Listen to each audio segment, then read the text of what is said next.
കോൺഗ്രസ് ഭരിക്കുന്ന ബാങ്കിന്റെ ഭരണസമിതിക്കെതിരെ വിമർശനവുമായി KSU സംസ്ഥാന അധ്യക്ഷൻ അലോഷ്യസ് സേവ്യർ. ജയിലിൽ നിന്ന് പുറത്തിറങ്ങിയ KSU നേതാവിനെ സഹകരണ ബാങ്കിലെ താൽക്കാലിക ജോലിയിൽ നിന്ന് ഒഴിവാക്കിയതിലാണ് വിമർശനം.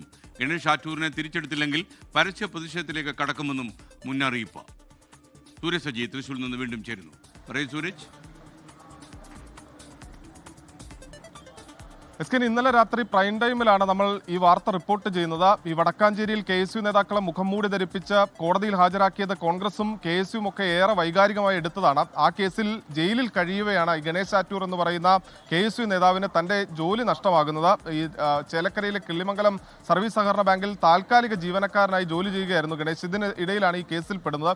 പക്ഷേ ജയിലിൽ നിന്ന് പുറത്തിറങ്ങിയ ഗണേശിന് ജോലി തന്നെ നഷ്ടപ്പെട്ടു. ഇതോടുകൂടിയാണ് KSUവും യൂത്ത് കോൺഗ്രസും ഒക്കെ വലിയ പ്രതിഷേധവുമായി രംഗത്തെത്തിയത്. യൂത്ത് കോൺഗ്രസ് ഈ വിഷയത്തിൽ, അതായത് ഗണേശിനെ തിരിച്ചെടുക്കണമെന്ന് ആവശ്യപ്പെട്ടുകൊണ്ട് നൽകിയ കത്തടക്കം ഇന്നലെ നമ്മൾ പുറത്തുവിട്ടിരുന്നു. അതിന് പിന്നാലെയാണ് KSUവിന്റെ സംസ്ഥാന അധ്യക്ഷൻ രൂക്ഷ വിമർശനവുമായി രംഗത്തെത്തിയിരിക്കുന്നത്. എസിയിലിരിക്കുന്നു, അതോടൊപ്പം തന്നെ ഇന്നോവ കാറിലും നടക്കുന്ന ചില ആളുകൾക്ക് നിലവിൽ KSU നേതാക്കൾ അനുഭവിക്കുന്ന ദുരിതത്തെക്കുറിച്ച് മനസ്സിലാകില്ല. അത്തരക്കാരെ തുറന്നു കാണിക്കും.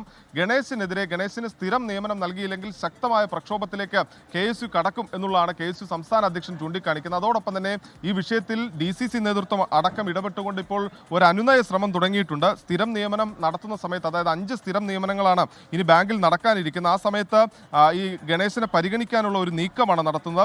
ഇതുമായി ബന്ധപ്പെട്ടുകൊണ്ട് KSUവിന്റെ ഭാഗത്തുനിന്ന് അതിരൂക്ഷ വിമർശനങ്ങൾ തന്നെയാണ് ഉയർന്നു വരുന്നത്.